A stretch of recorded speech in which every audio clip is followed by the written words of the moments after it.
Assalamualaikum warahmatullahi wabarakatuh. Alhamdulillah wa syukrulillah la nikmatillah la haula wa la quwata illa billah. Allahumma sholli ala sayyidina Muhammad wa ala ali sayyidina Muhammad. Qallallahu ta'ala fi kitabihil karim. A'udzubillahi minasyaitonir rajim. Bismillahirrahmanirrahim.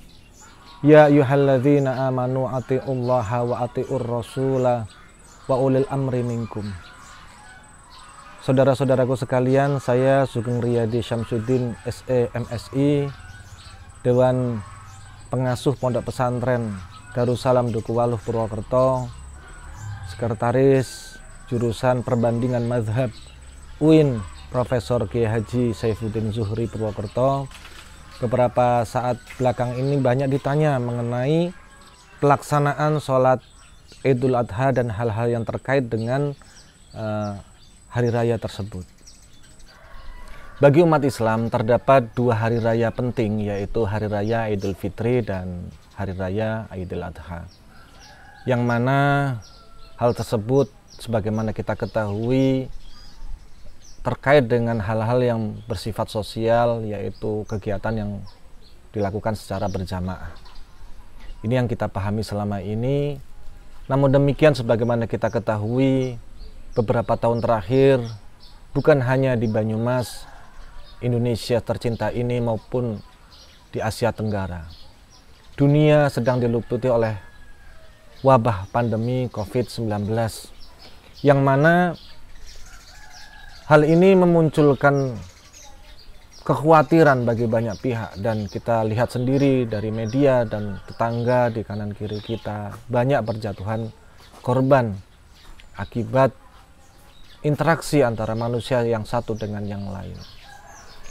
Dalam hal ini pemerintah melalui Kemendagri telah berupaya melaksanakan sejumlah tindakan preventif, antisipatif, yaitu baik berupa PSBB maupun PPKM, dan pemberlakuan pembatasan kegiatan masyarakat yang mungkin bahkan jatuh sampai tanggal 20 nanti Juli, dan atau mungkin diperpanjang.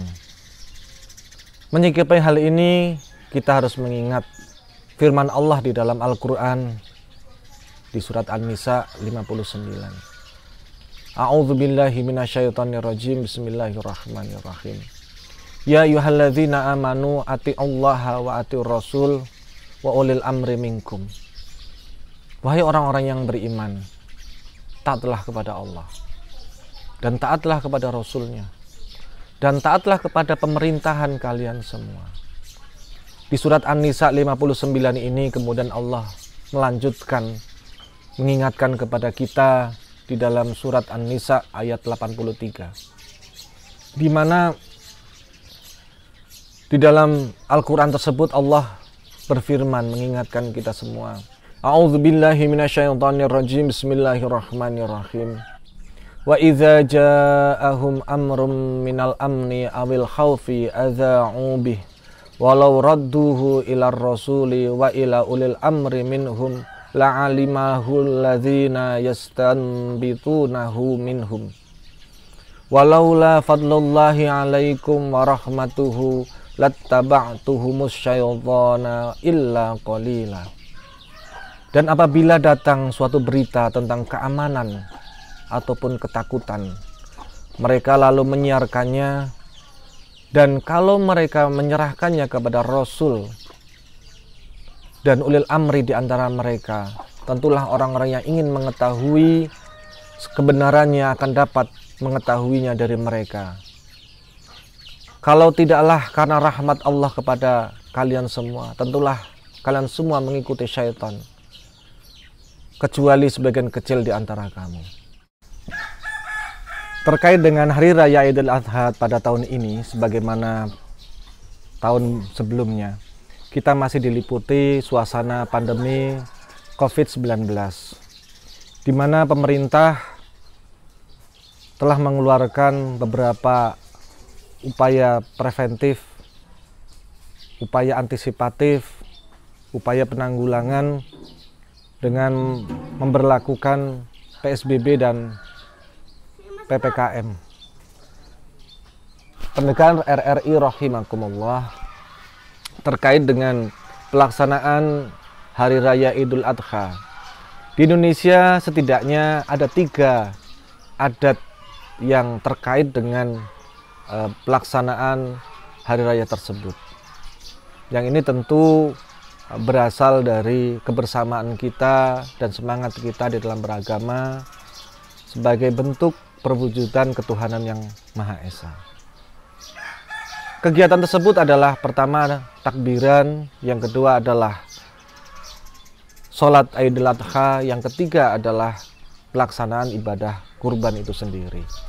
Pendengar RRI rahimakumullah, namun demikian kita sebagai masyarakat yang beragama dengan cerdas, tidak berarti ini adalah pemerintah melarang kita beribadah, itu tidak.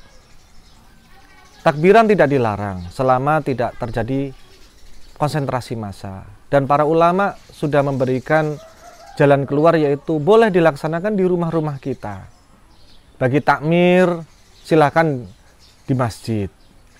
Bagi masyarakat kita di rumah, marilah kita tahun ini dan sebagaimana tahun yang kemarin, kita takbiran kembali di rumah bersama keluarga kita tercinta. Secara perkeluarga masing-masing dari kita. Tidak harus sekali lagi di masjid, apalagi di jalanan. Mengingat bagaimana Allah sudah mengingatkan kita, Rasul sudah mengingatkan kita, pemerintah sudah mengingatkan kita. Lantas apabila kita masih melanggar dari anjuran, pedoman, dan ketentuan yang ada, siapa lagi yang akan menjaga kita? Takbiran mari kita laksanakan di rumah, karena itu bagian dari kesunahan. Silahkan Anda live streaming, tidak ada masalah. Dan yang kedua adalah pelaksanaan sholat, sebagaimana tahun kemarin. Sholat Idul Adha itu berbeda dengan sholat Jumat yang mensyaratkan jumlah jamaah. Berapapun jamaahnya, 5, 3 bahkan, itu diperbolehkan. Tidak ada masalah selama sesuai dengan syarat rukunnya sholat Idul Adha, yaitu adanya khutbah dan sholat. Dan ini menuntut kita untuk beragama secara cerdas. Dan sekali lagi hukum sholat Aid ini adalah sunnah begitu. Dan terakhir yang paling penting adalah pelaksanaan kurban ini sendiri, yang karena semangat kegotong royongan kita, kadang-kadang kita lupa bahwasanya ini membutuhkan keterampilan. Artinya PPKM tidak melarang pelaksanaan sholat ibadah kurban, menyembelih hewan kurban, itu tidak.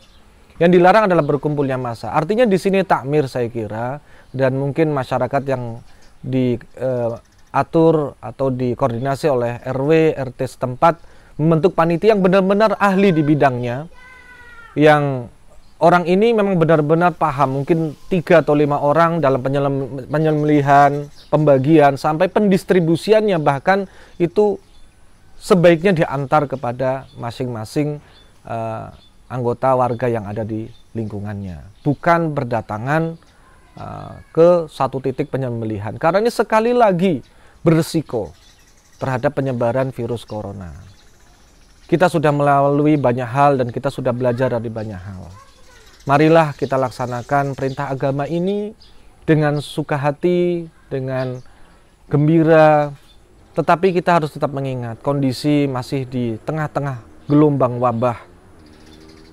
Jangan sampai semangat beribadah kita itu justru memperturutkan hawa nafsu dengan melanggar ketentuan protokol kesehatan yang ada. Alhasil, marilah kita merayakan Hari Raya Idul Adha pada tahun ini di tengah pandemi ini dengan penuh kebijaksanaan, dengan penuh kesadaran, dengan penuh tanggung jawab. Takbiran kita laksanakan di rumah bersama keluarga kita tercinta. Demikian pula dengan sholat Idul Adha. Dan marilah kita pasrahkan kepada tim yang lebih profesional, tim yang terpercaya, yang bekerja secara akurat terkait dengan penyembelihan hewan kurban dan pendistribusiannya kepada masyarakat kita. Cukup hewan ternak yang kita korbankan, bukan kita sebagai warga masyarakat karena pandemi ini. Pemerintah dalam hal ini sudah melaksanakan dengan baik, dengan di atas kaidah tasarruful imam ala ra'iyati manutun bimaslahah, bahwasanya kebijaksanaan pemerintah itu berangkat dari kemaslahatan, keselamatan warga negaranya. Dan kita sebagai warga negara, sebagai umat Islam yang cerdas, yang berbudaya luhur, kita sadar bahwasanya darul mafasid muqaddamu ala jalbil masoleh. Menolak kerusakan itu lebih diutamakan ketimbang mencari kemaslahatan, mencari kebersamaan, keguyupan. Apa artinya apabila kita karena hawa nafsu kita, karena keguyupan kita, alasan keguyupan kita, karena alasan kepuasan kita melihat langsung, lantas kita terdampak dan kita ikut menjadi korban. Na'udzubillah min dzalik. Demikian, mudah-mudahan ada manfaatnya, dan mari kita sambut Idul Adha ini dengan pengorbanan dari sebagian harta kita sebagai bentuk ketaatan kepada Allah, bentuk pengorbanan kita sembari berdoa agar pandemi ini lekas berlalu, agar wabah yang melingkupi negeri kita dan bahkan dunia ini lekas diangkat oleh Allah. Ini adalah ujian bagi kita, cobaan bagi kita. Namun apabila kita bersikap semau sendiri, memperturutkan hawa nafsu kita sendiri, ujian dan cobaan ini bisa menjadi azab bagi kita semua. Oleh sebab itu, sekali lagi, mari kita patuhi protokol kesehatan yang ada. Mari kita patuhi, kita datangi perintah agama. Mudah-mudahan kita semua diberi kesehatan, keselamatan, dan kesejahteraan dunia dan akhirat. Mudah-mudahan ada manfaatnya. Wallahu muwaffiq ila aqwamit thoriq. Assalamualaikum warahmatullahi wabarakatuh.